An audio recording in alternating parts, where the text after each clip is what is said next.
गत आठवड्यात क्रॉपसॅप अंतर्गत अमरावती जिल्ह्याच्या तिवसा तालुक्यातील कुर्रा, भिवापूर, मार्डी, शेंदोळा खुर्द, शिवणगाव, सलोरा, वर्रा, शेंदोळा बुद्रुक, वाठोडा खुर्द, पालवाडी, अहमदाबाद, सातारगाव, वरखेड, तिवसा आदी गावातील सोयाबीन पिकांवरील किडीची पाहणी कृषी विभागाने केली, परंतु शेतकऱ्यावरील संकट काही गेल्या कमी होताना दिसत नसून खोडमाशीमुळे सोयाबीन पिकांची हानी होत आहे।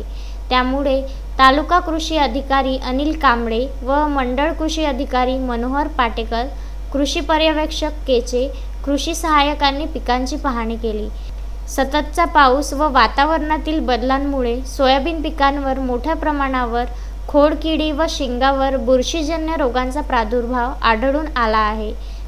त्याकरिता सोयाबीनवरील खोडमाशींच्या नियंत्रणाखाली क्लोरेनिप्रोल 18.5 SC 3 मिली किंवा इडोक्सिकार्ब 15.8 SC 6.6 मिली किंवा स्पिनेटोरम 12.7 SC 9 मिली 10 मीटर पाण्यात मिसळून फवारणी करावी। सोयाबीन पिकात पानांवरील ठिपके व शेंगावरील करपा या दोन्ही रोगांच्या व्यवस्थापनाकरिता टेबुकोनाझोल 10 WP अधिक सल्फर 65 WP हे संयुक्त किंवा मिश्र बुरशीनाशक 25 ग्रॅम अधिक 10 लिटर पाणी या प्रमाणात घेऊन फवारणी करण्याचा सल्ला तथा आवाहन तालुका कृषी अधिकारी अनिल कांबळे यांच्याकडून करण्यात आले आहे।